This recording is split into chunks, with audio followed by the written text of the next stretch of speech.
Our guest speaker tonight is Michael Munger of Duke University. He's an economist and former chair of the political science department at Duke. His work focuses on the interaction between norms, policy, public choice economics, and other things. He blogs at Kids Prefer Cheese and I think other places as well, right? And he's a frequent guest on Econ Talk. If any of you listen to Econ Talk, I think he's the most frequent guest by quite a bit. He's written recently on the economics of recycling, the contributions of late MTSU alumnus James Buchanan, who he'll talk about a little bit, and the virtues of entrepreneurship. And his lecture tonight is about what is voluntary and what is coercive. Michael? Thanks very much. It's a pleasure to be here. I'm going to talk about what does coercive mean, what does voluntary mean. And I wanted to ask at the outset, were y'all coerced to be here? Or are you here voluntarily? How would you know? A lot of y'all are just saying coerced. I mean, it's hurting my feelings. I wouldn't, no way I'd be here. I was coerced. Are incentives coercive? Suppose you were told that unless you come to this talk, you will lose credit. Is that coercive? Suppose you were told if you came to this talk, you would receive extra credit. Is that coercive? Arguably, it's the same thing. But the perspective of having something and losing it, many people tend, as a matter of fact, to call coercive. Being offered something extra, many people tend, as a matter of fact, to call incentives. To an economist, they're the same things. And so the point is, we may use these things in different ways. We may describe voluntary and coercive in different ways. Well, I did want to start out with a little bit about my friend, James Buchanan, who of course was here. It was then Middle Tennessee State Teachers College. He was here from 1936 to 1940. Won the Nobel Prize in 1986. And he wrote about contracts. He was interested in a contractarian approach to the understanding of government. Now, Professor Hammock and I talked in the car on the way here, and we were coming here at 5 o'clock, so we had plenty of time in the car on the way here, coming from the airport. We talked about what this problem of voluntary coercion in contracts might look like. There was a famous story told by the economist Stephen N.S. Chung, and Professor Chung would sometimes, if he found a good story, would claim it was a fact. Maybe it was, maybe it wasn't. I can't take a position on that. But here's the story. Chinese coolies on the Yangtze River were observed to have, a rope over their shoulder, and there was a path, and they would pull the barge up the river. And there was a guy with a whip, and if one of them, you could look at the person's calf muscles, you would see the person's calf, their calves were bulging if they were pulling hard. And every half an hour, they would stop and take a break, and the first guy would take the whip, and the guy with the whip would take the last place in the line. So they took turns with the whip. Now, was this voluntary or coercive? If you didn't work, you were getting whipped. But as a group, they wanted to work together. So they came up with a way to ensure that all of them had an incentive to work. That is, they contracted to be coerced. They contracted to be coerced because they thought all of them were better off as a result of entering into that contract. That, in a nutshell, is James Buchanan's theory of the state. There are many things that we have to achieve cooperatively, that we achieve together. And I want to be able to sign a contract that's enforceable. And so I say, I'm going to buy something from you, I'll pay you, you'll provide me with what you promised. But as Thomas Hobbes said, words, covenants without the sword are but words. Covenants, that is agreements, without the sword are but words. So in effect, what we do is we hire a big smelly dog called the state. And the deal is, if we break the contract, the dog bites us. And the dog is so darn dumb that it can't help it. We can't talk it out of biting us if we break the contract. It will do it. It's an automaton. So you can see why you might enter voluntarily into a contract where you're saying, I will be harmed if I violate the terms of this contract. And I want to sign that contract because it means that I know that everybody else is pulling the boat too. Nobody else is cheating. Everybody else is paying their taxes. Well, let's explore that a little bit more. Usually in economics, we think of voluntary exchange as the basis of mutual benefit. So if you and I exchange something voluntarily, the presumption is we're both better off. Now there's a subjectivist or utilitarian metric behind that, that is, people are good judges of what makes them better off. People themselves are capable of judging what makes them better off. One problem is that it's not clear that people are good judges of that. Economists usually allow that subjective kind of problem. But the other problem is bigger when you talk about voluntary exchange. For a choice to be voluntary, I actually have to have a choice. I have to have alternatives. I could have said no. If my only option is to participate, it's not in any important sense voluntary. So we in economics often solve this problem by talking about relatively homogeneous goods, commodities like corn, where everything's the same, and competition, where there are many buyers and many sellers.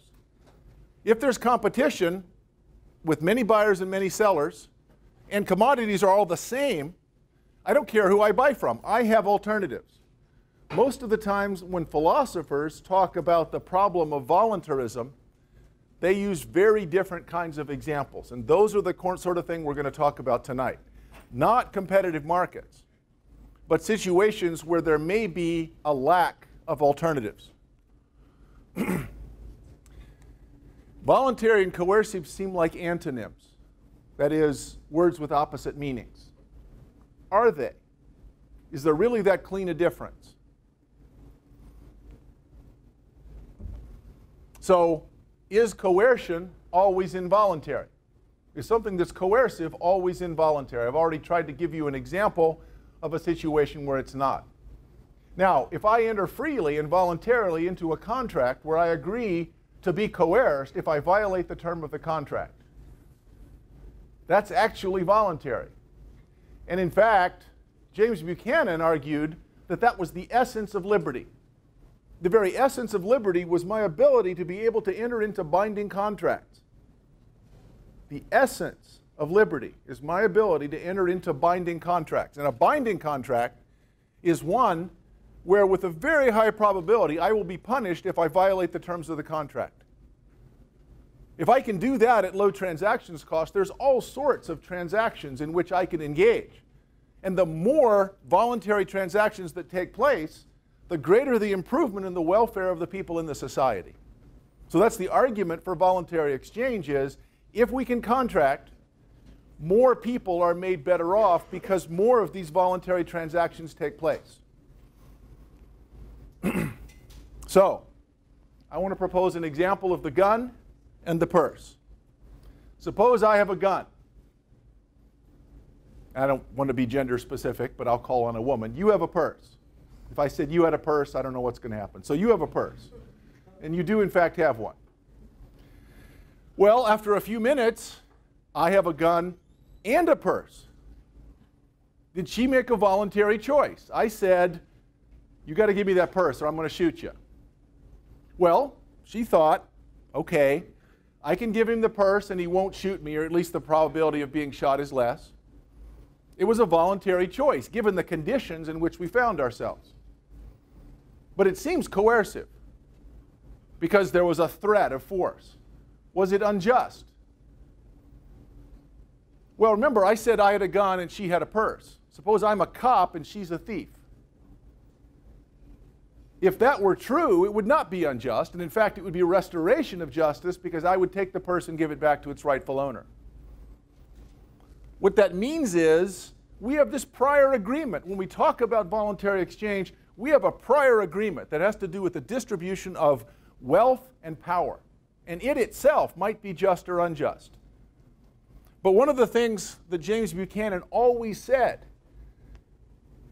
his key assumption, and this is partly because economists work at the margin. Economists tend to be interested in what happens at the margin. When it comes to an assessment of justice, start where you are. Start where you are. We've got a distribution of wealth and power. It may be for historical reasons that it's unjust. But we're going to start there. That's the property rights distribution we're going to start with. Now we let people exchange. Under those circumstances, if we let people write voluntary contracts for mutually beneficial exchanges, that's the circumstance in which we get the maximum increase in utility. Now, it's perfectly possible to argue that that pre-existing distribution of wealth and power was unjust. But that's not an objection to the market system. That's an objection to the justice of the distribution of wealth and power. That's a more fundamental objection. So what I want to claim is many objections to what seem like objections to the market system are in fact objections to what people see as the inequity, the injustice of that pre-existing distribution of wealth and power. This is from the Odyssey. So this is a translation of the trip that Odysseus was making. And you probably remember the story of the Odyssey. What I want to talk about in particular is the island of the Sirens. The island of the Sirens. And the Sirens were beautiful, sort of half women, half birds that had singing voices that were so seductive that men would just lose their minds and run over and be killed on the rocks. And so the description here, first to the Sirens you will come that taint the minds of all men with their attractions. For want of knowledge move, but hear the call of any siren, he will so despise both wife and children, never home turns his affection stream. They sit amidst a mead, round upon it runs a hedge or wall of dead men's bones. So what they suggest, what Circe tells Odysseus to do is, and I'll paraphrase, you should hear this. It's so cool. But no one's actually ever heard it and survived. So get your men to put wax in their ears so they can't hear. But you, Odysseus, you're cool. You should hear this. But you will not be able to resist running off the ship, swimming through the water, and dying on the rocks like all the other schmucks. So get your men to tie you to the mast. Now here's the thing. You're going to beg them to let you go. In fact, you're going to order them to untie you. Order them now to disregard your orders later. Order them now to disregard your orders later. That seems like a hard thing to do. If the rule is the men have to obey his orders, he can order them to tie him to the mast. But how can he order them to ignore his orders later? But that's the essence of the contract. The essence of the idea of contract is when your senses go so loosed about you, give straight command to all your men to bind you hand and foot to the mast. And then you'll hear the rapting tunes of the siren. If so much they move, in spite of all your reason, your will stands to be enfranchised of feet and hands. Charge all your men before to slight your charge. The more sure they bind you. So when he tries to get loose, they're supposed to tie him ever tighter. All right, suppose you're on another ship. You're on another ship and you're far away, you can't hear the sirens. What do you see? You see a guy tied to the mast, and he's going, ah, just like that, making that really high-pitched noise because he's really upset. He wants to get loose. Let me go, let me go. They're not letting him go. They're tying him tighter. Is he being coerced? Is he being coerced? He wants to go. He wants to swim, and they're tying him. What they're actually doing is obeying his orders.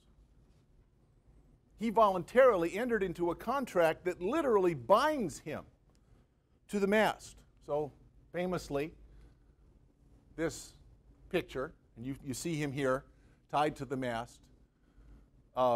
Here the Sirens, an upper body of a beautiful woman, but the legs of chickens. Maybe they're just skinny legs. Maybe they're models. I don't know. But it looks like chickens. And the more he tries to get loose, the more they tie him. Well, that's the nature of a voluntary contract. You're asking to be bound, knowing that later you're going to try to get loose. So I write a contract, and later on, both I and the person I contracted with are going to look at the provisions of the contract to see if there's a way we can cheat. Ideally, there won't be. That will reduce the transaction's cost of exchange. So for this reason, Ulysses, Odysseus, bound to the mast, is the cover of the Journal of Constitutional Political Economy, which was founded by James Buchanan. So he's kicking and screaming, but he's not coerced. What is it that citizens agree to when they constitute themselves as a group? What is it that citizens agree to when we constitute ourselves as in a contract? So in a larger sense, not just Odysseus, but when we write a contract that says we're going to be members of a state, of a community, what are our obligations? What can be prohibited or regulated in a market economy? So the claim is that prohibitions, coercion, and regulation all have to be logically enabled by the original agreement. So the key concept here is consent. The reason that we have a state is that we've all consented to it. The reason that I'm obliged to obey the law is that I consented at least to the rules, if not the outcome. Now, you may be tempted to try something else. You think the speed limit on this stretch of road should be 70. But in fact, it's 45. Cop pulls you over. What are you doing? You're doing 68 and a 45. Yeah, but I never consented to that. I thought it should be faster. How's that going to go? Not too good. Yep, you're going to get a ticket. So what you're consenting to is the process by which we decide speed limits. It doesn't mean you'll agree with the particular outcome. As a group, we decide things in a kind of democratic fashion. Well, now we're seeing two different forces at work. First, I talked about the fact that we might have an interest as a group in reducing the transactions cost of mutually beneficial exchanges, in trying to maximize the number of mutually beneficial exchanges, recognizing that there's this problem about voluntarism that has to do with the subjectiveness, that is, I think it makes me better off, and that means it does, and this other source of power, which is the majority. As a group, we decide what we get to do, but not all of we agrees with that.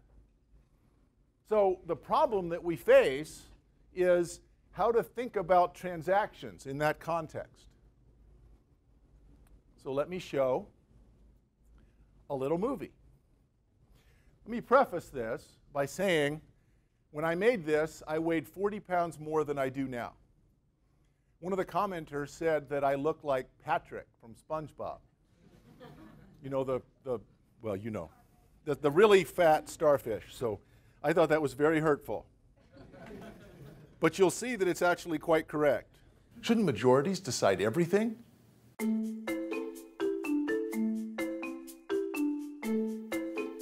The problem is democracy and majority rule are not synonyms. Majority rule is a way of choosing. Democracy is a system that ensures government is responsive both to majorities and to individuals. That's why democratic constitutions have two parts. First, the domain, or proper limits on what we can decide collectively. And second, the process by which we will decide. The problem, if we choose majority rule, is that the majority may want to decide everything, not just the issues in the proper domain set out by the Constitution. Let's look at two examples. The French Declaration of the Rights of Man was written in August 1789. Most people would say that the French were creating a democracy, but look at their protection for freedom of religion, speech, and the press. No one is to be disquieted because of his opinions, even religious, provided their manifestation does not disturb the public order established by law. Free communication of ideas and opinions is one of the most precious of the rights of man. Consequently, every citizen may speak, write, and print freely, subject to responsibility for the abuse of such liberty in cases determined by law. Rules like this can't possibly limit majorities. These rights say you can say or do anything that isn't against the law. What kind of a protection is that? The American Bill of Rights was written less than a month later, September 1789. Here's the First Amendment. Congress shall make no law respecting an establishment of religion or prohibiting the free exercise thereof, or abridging the freedom of speech, or of the press, or of the right of the people peaceably to assemble, and to petition the government for a redress of grievances. That's an explicit protection against the majority, not don't break the law, but don't make the law. Some individual choices are protected from government interference, even in instances where the majority of people would disagree with those choices. But this distinctly American conception of protections against majorities has been eroded in the years since that summer of 1789. Our courts have generally protected political and religious freedoms, but some other individual freedoms, like the economic freedoms that the founders would have held to be just as important, have been systematically gutted. Take a recent example, the 2005 Supreme Court case of Kelo versus New London. Ms. Kelo had an old house in an old section of New London, Connecticut. A private real estate developer offered Ms. Kelo money for her house because he wanted to build on the land. But she said no, she didn't want to sell. The developer could have tried to pay her more to convince her to sell voluntarily, but he had a better idea. He went to the city council and convinced the elected officials that everyone would be better off if the house were torn down and condos were built. Since the majority of citizens preferred the greater tax revenue, the city council voted yes. Ms. Kelo tried to fight the decision and took her case to the Supreme Court. And how did the court rule? Well, the Bill of Rights says, private property shall not be taken for public use without just compensation. This was clearly not a public use. The city was being asked to take Ms. Kelo's private property and give it to another private party, the developer. So that should have answered things pretty clearly, right? Wrong. The Supreme Court found that the city council was justified because the increased taxes would serve a public purpose. So in the spirit of benefiting the majority, the court declined to protect an individual right. But that's wrong. The government has to protect the individual and her property, even if the majority wants something else. That's an essential part of the U.S. Constitution and of our democracy. Without it, we just substituted the tyranny of a king for the tyranny of a larger group. When majorities always win, each of us loses. It's important not to confuse majority rule with a just democratic government. All right, so what's interesting about that is there was a contract in which two things are promised. And that contract is the Constitution. One of the things that's promised is that private property will be protected. The other is that we will decide things using majority rule. Question is how to adjudicate disputes between what the majority wants and what an individual might want to do with her property. General answer has been that we can regulate, but we can't actually take. In this instance, there was something much more like a taking. Now, compensation was paid, I should say. Compensation was paid to Ms. Kelo, but it was much less than she would have wanted or that the property might have commanded if she'd been allowed to trade it. She didn't want to sell the property. Does anybody know what actually happened to the Kelo property? Well, the developer, which was Pfizer, it's actually a large corporation, pulled out. The development project went bankrupt, and now it's a dump. It's a dump that was used for hurricane debris. So her house was torn down, it was taken, and it doesn't produce any revenue now. So one of the judges that made the decision at the state level says he regrets it, but only on consequentialist grounds. That is, it didn't actually get used. There's a more fundamental question. if we're going to start from where we are and we're only going to allow voluntary exchanges, then we have to protect the property of individuals. Now, maybe we're not going to do that. But if we don't, we're in the realm of coercion and not voluntary exchange, because the majority can always coerce individuals because the majority controls the guns. Well, suppose you accept then that property is legitimate and the state has to protect property. Is the state also then obliged to protect transactions? So the next thing I want to ask is, what transactions should be allowed? What transactions should be allowed? And what would a moral person do? Separate from what the law says, what does morality tell us about market price and the circumstances under which market price perhaps should guide our decisions? Why is it that some transactions are okay? You can buy soft drinks or car washes. Those things you can contract for. Other things, plutonium, crystal meth, you can't own. So it makes sense that these things you can have and you can buy and sell them. These things you can't have, you can't buy and sell them. There's a whole middle category that actually is the ones that interest me, where the problem is the payment, not the exchange itself. Like prostitution. Perfectly okay to have sex, you just can't pay. Now, it can't be coerced, that's rape. Here's the thing. In effect, saying that prostitution should be illegal is acting like incentives are coercive. It's acting like incentives are coercive. And in fact, many people believe that. An incentive is something, an inducement that I give to you to do something you would otherwise be unwilling to do. Now, maybe it's compensation, but the relation between incentive and coercion then is clear. Both of them are getting you to do something you would not otherwise want to do. Coercion is the threat of harm, and incentive is the offer of a benefit. Most economists are going to think those are the same. Nobody else does. I have news. Nobody else thinks those things are the same. Because there's a pretty big difference between saying, well, you see where I'm going. I'm not going to go through the whole rape versus pay thing, but there's a pretty big difference. What transactions should the state allow, regulate, or prohibit? What should be legal? My own name, Munger, M-U-N-G-E-R, comes from the Old English word monger, fishmonger, ironmonger, God forbid, warmonger.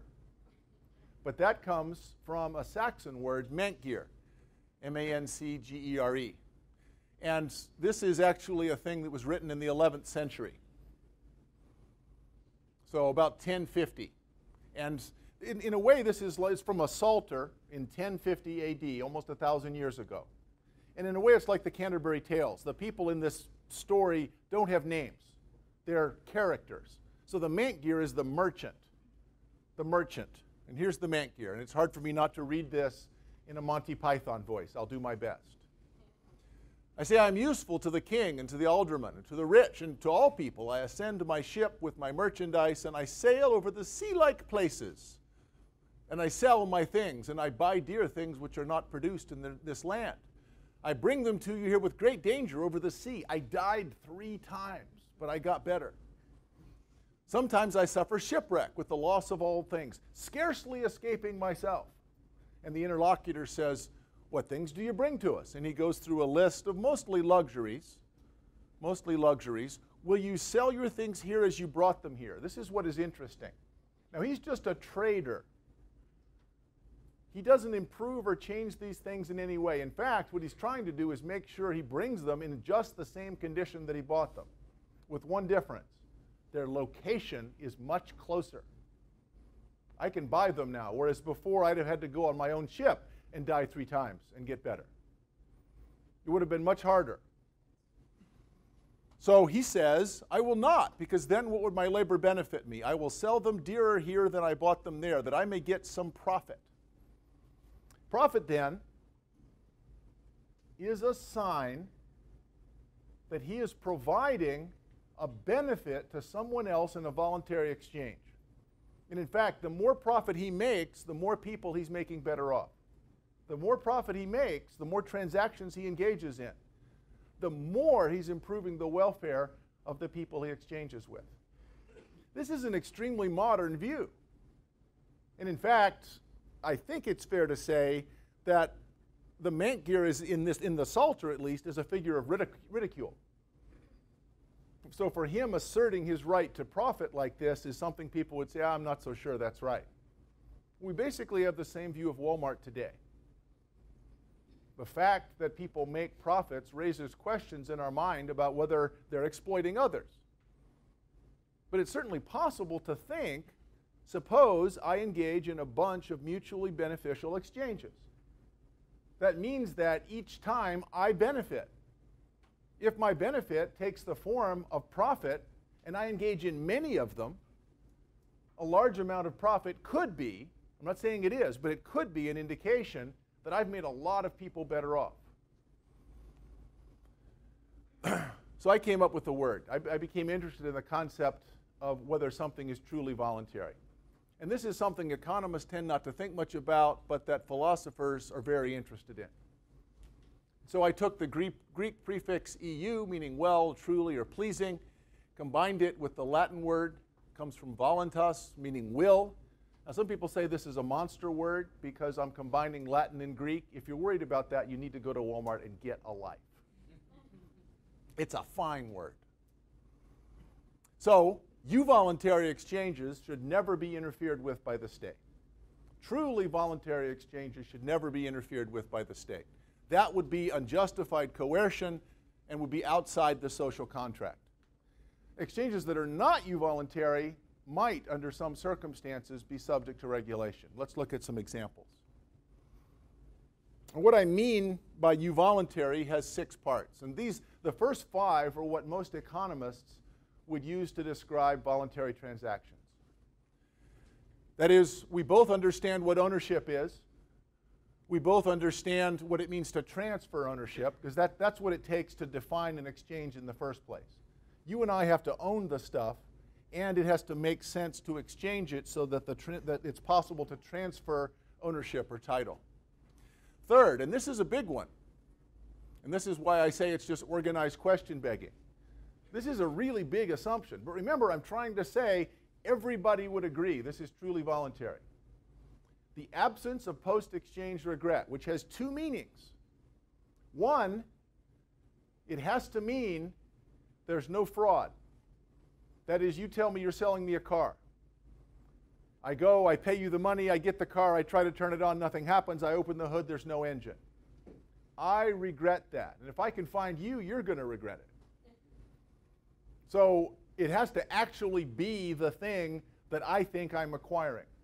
And second, the second meaning of no regret is I can't be suffering from some kind of psychological compulsion. So I want this thing, and I want to want this thing. I have a second-order preference and a first-order preference.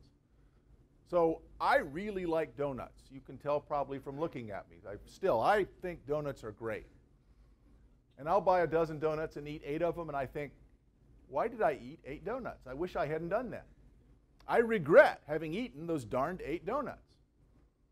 A heroin addict, a meth addict, a crack addict wishes they didn't like heroin, meth, or crack. But they do. So it's not voluntary if you're an addict, if you're compelled psychologically, physiologically, none of those things. So that's not voluntary. 4, absence of uncompensated externalities. A lot of you have had enough economics to know what an externality is. Basically, it's an effect of our transaction on someone else without their permission. And 5th, neither party's coerced in the sense of being forced to exchange by threat. And then a line and the new one. This is the new one that I want to add to make it voluntary. And that is, you're also not coerced in the alternative sense of being harmed by failing to exchange. Nobody is coercing me, but I'm also not coerced by circumstance. And one of the people that has talked a lot about this problem is the Harvard philosopher Michael Sandel. So the first objection to the claim that exchange is voluntary is an argument from coercion. It points to the injustice that can arise when people buy and sell under conditions of severe inequality or dire economic necessity. Two things, severe inequality or dire economic necessity. According to this objection, market exchanges are not necessarily as voluntary as market enthusiasts. It's never a good thing if somebody calls you an enthusiast, their voice rising with indignation on the second syllable. A peasant may agree to sell his kidney or cornea in order to feed his starving family, but his agreement is not truly voluntary. He should be saying you voluntary, of course. He's coerced in effect by the necessities of his situation. Suppose I walk into a sweatshop. I walk into a sweatshop and I say, who wants to be fired? Nobody raises their hand. Are they working there voluntarily? Not according to Michael Sandel. They don't have any alternative. This is a terrible job, but it's better than any other job they can get. So it's not truly voluntary. It's voluntary, but it's not truly voluntary. They're coerced by their lack of alternatives. And like I said, economists often solve this problem by just assuming there are other alternatives. Well, what if there aren't?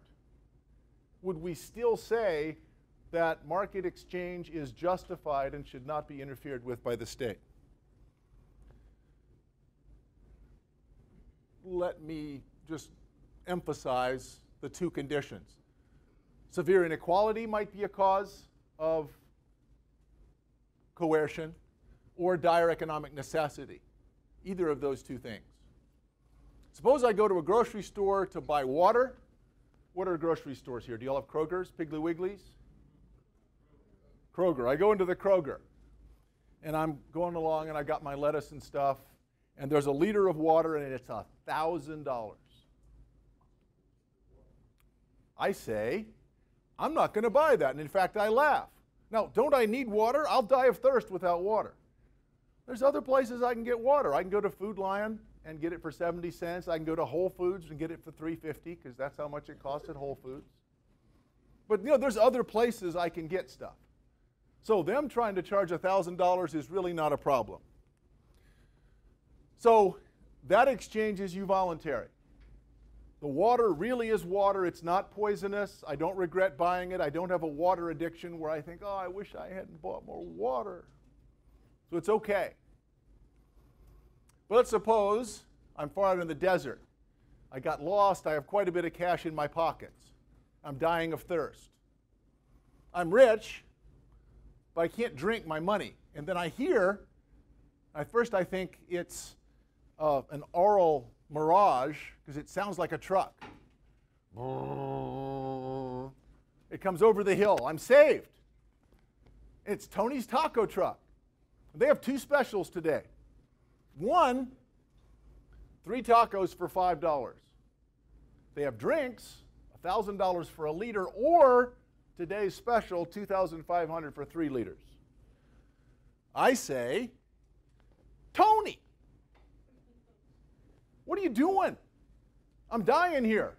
You're really going to charge me $2,500 for the water? And he says, well, look, do you not have the money? Yeah, I've got the money. He says, okay, look, it's up to you. I'm not making you buy anything.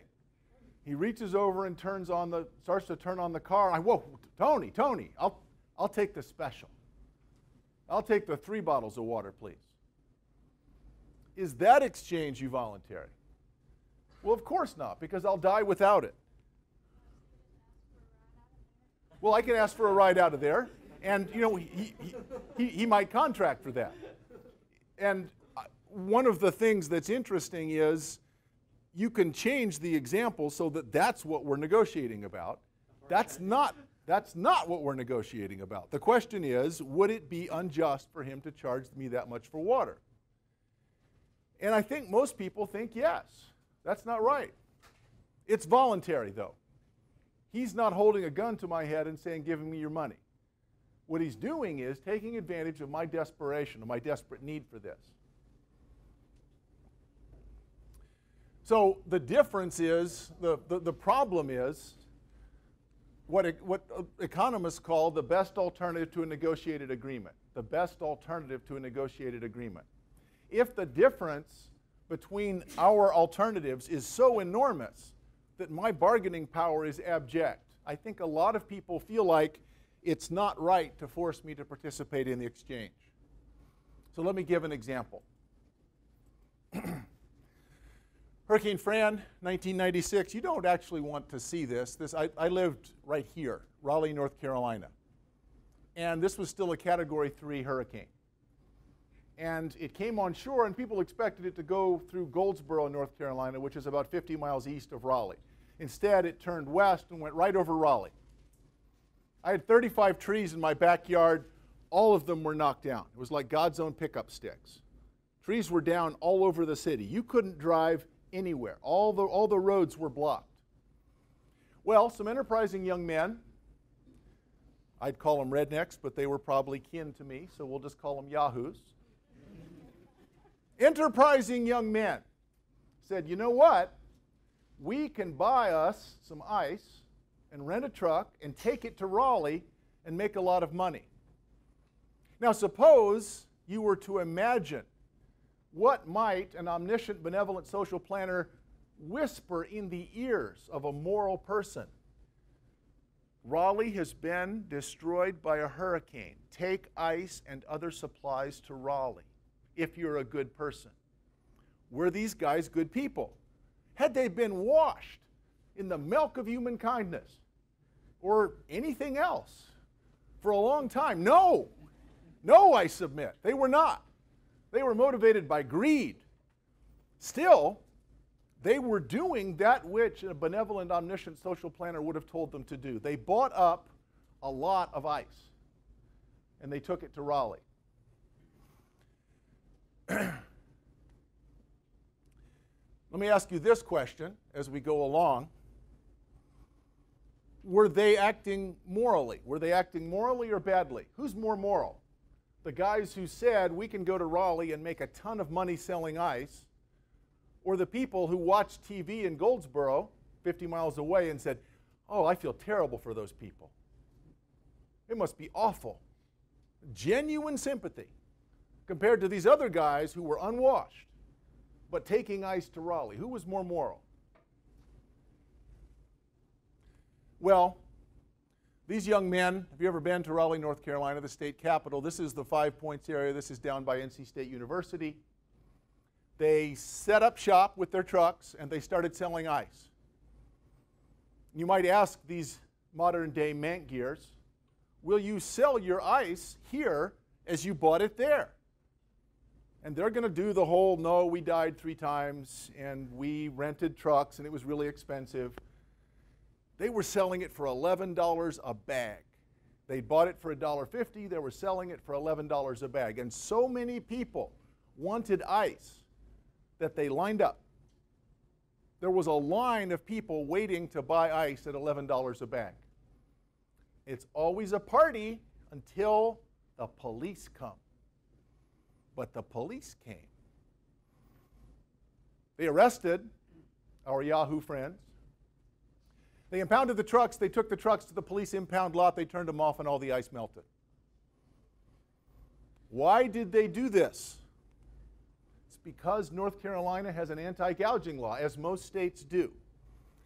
All anti-gouging laws have 3 parts. First, the trigger, which in this case is the declaration of a state of emergency by the governor of the state. Second, a domain, a set of products and things that it applies to. In this case, things you need in an emergency, including ice. Now, the kind of ice that my wife likes, meaning jewelry, wouldn't be covered. You can charge a higher price for that, even after a hurricane. But real ice, generators, medical supplies, you can't. And the third part is really the most interesting, because it's the limit. It's how much you can change your price if the trigger is met and for products within the domain. What is the limit? You can't charge a price that's unreasonably excessive. You can charge a price that's unreasonable. You can charge a price that's excessive. But you can't charge a price that's unreasonably excessive. What the heck does that mean? Turns out it means 5%. Who knew? It turns out that this has been adjudicated and it means 5%. You can't raise your price by more than 5%. Now, I don't mean in any way to demean Raleigh's finest, our police force, but probably they did not need a calculator to divine the fact that $11 was more than 5% more than $1.50. They pulled up and they said, hey, you're breaking North Carolina's price gouging law. You'll have to come with me. Okay, here's the thing. The people standing in line, they clapped. The people standing in line clapped. They were standing in line to buy ice. It was a voluntary exchange. Nobody was holding a gun to their head. They were waiting in line to buy ice at $11 a bag. But when these unwashed yahoos were arrested, and the ice was, I mean, you can see it in the ice is going. They clapped. Why? For years, I just thought they were irrational. I tend to have the same condescending attitude about price gouging laws that most economists do. They're just irrational. But note that uniquely in this instance, they were both the bearers of the material cost of not being able to get the ice and the beneficiaries of the moral sense that this outrage was being punished. And economists tend to believe that we're subjectively able to weigh trade-offs. Well, there's two considerations here. I don't like the fact that I'm being taken advantage of and that the law is being broken, and I want ice, even at $11 a bag.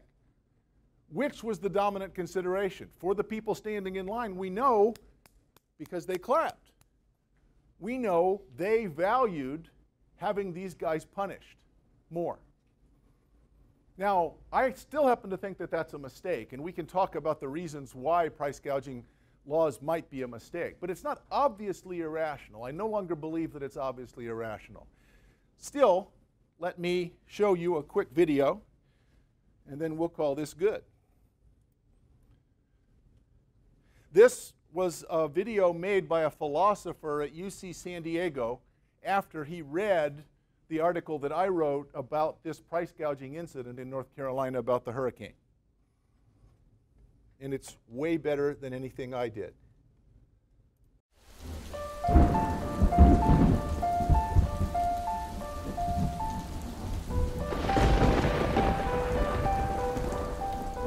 A hurricane hits your town and the power is out.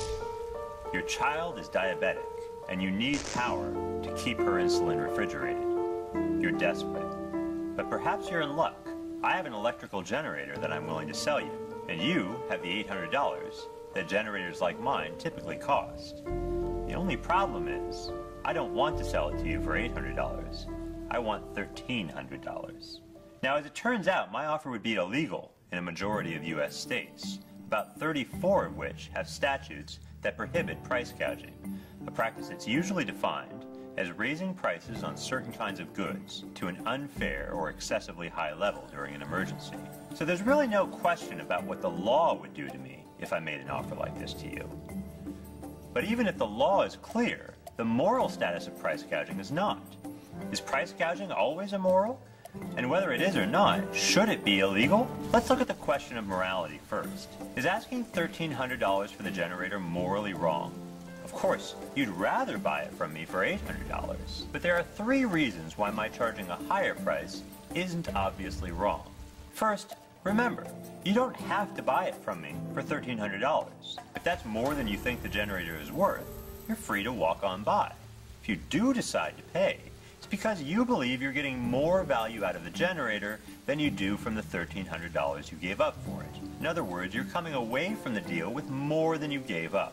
Second, ask yourself what would happen if I did charge only $800 for the generator. Remember, you aren't the only person who needs electric power in this situation. If the price was lower, would the generator still have been there when you tried to buy it? Or would someone else have snatched it up before you ever had a chance? This leads directly to the third point, which is that high prices do more than just line sellers' pockets. They also affect how buyers and sellers behave. For buyers, high prices reduce demand and encourage conservation. they lead buyers to ask themselves whether they really need that generator or hotel room, or whether they can do without. And by doing so, they allow at least some of those resources to be conserved for other people who might need them more and therefore are willing to pay more. And for sellers, high prices encourage people to bring more goods to where they're needed. If generators can be bought in an area not affected by the hurricane for $800 and resold later for $1,300, that creates a profit incentive for people to bring generators from where they're less needed to where they're more needed, to get them to where they'll do more good for people who need them most. All of this leads to a surprising conclusion. Even someone who can't afford to pay $1,300 for a generator benefits from a system in which sellers are allowed to charge that price. That's because the profit motive that that system creates encourages competition, which increases supply, and ultimately drives down prices to a more affordable level for everyone. Now, it's true that when price gouging is legal, some people won't be able to afford the higher prices that result. But ask yourself, what alternative institutions would do better? When price gouging is prohibited, goods usually go to whoever shows up first. If you care about distributive justice, is that really a better system? I think there are good reasons to doubt that price gouging is immoral. But suppose you're not convinced. Suppose you think price gouging is exploitative and wrong. Should it be illegal? The answer, even if we assume that price gouging is immoral, is almost certainly that it should not be illegal. If price gouging is wrong, it's because it hurts people in vulnerable situations. But then the last thing you want to do is hurt those vulnerable people even more. Remember, the only reason price gouging occurs is because a disaster causes demand for certain goods to go up or supply to go down, with the result that there isn't enough stuff to go around. Anti-gouging laws don't do anything to address this underlying shortage. In fact, they make it worse by destroying incentives for conservation and increased supply. So even if you think that price gouging is morally wrong and that merchants should refuse to engage in it, making it illegal doesn't make sense. It hurts the very people who need our help most.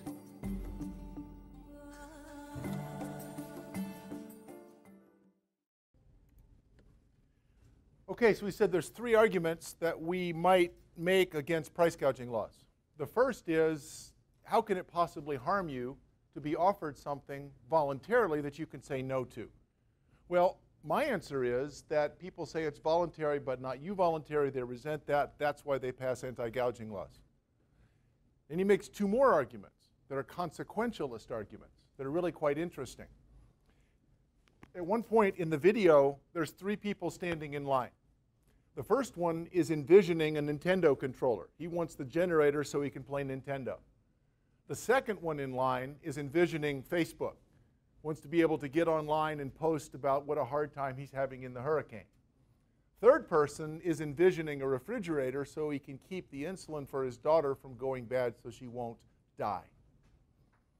Now, is it moral to use something that someone else needs more than you do?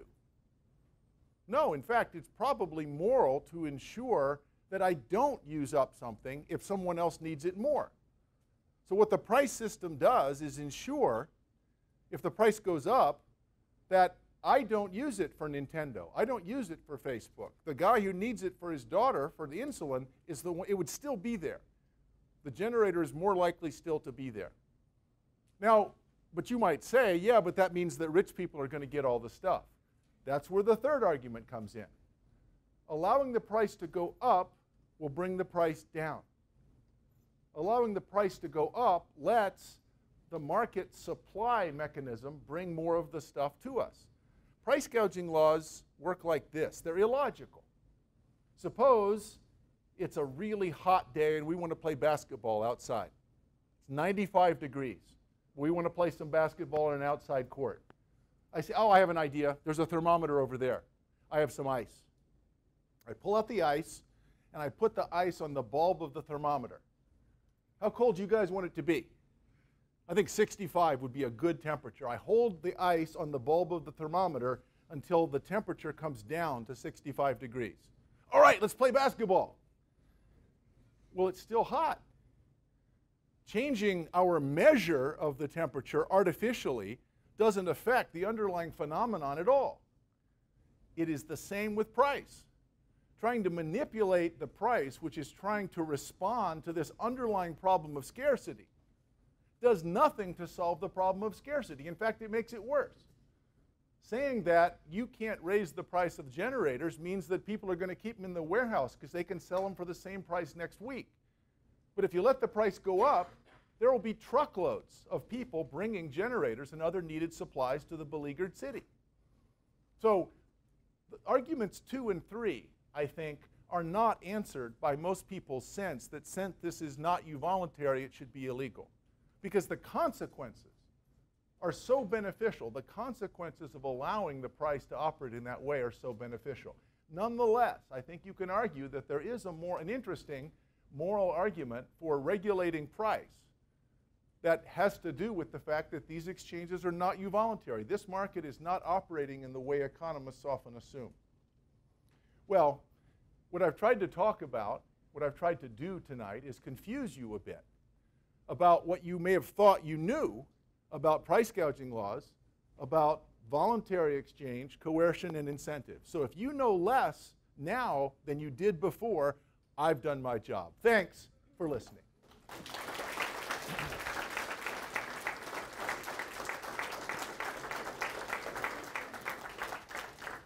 And we have at least a few minutes for questions or angry challenges.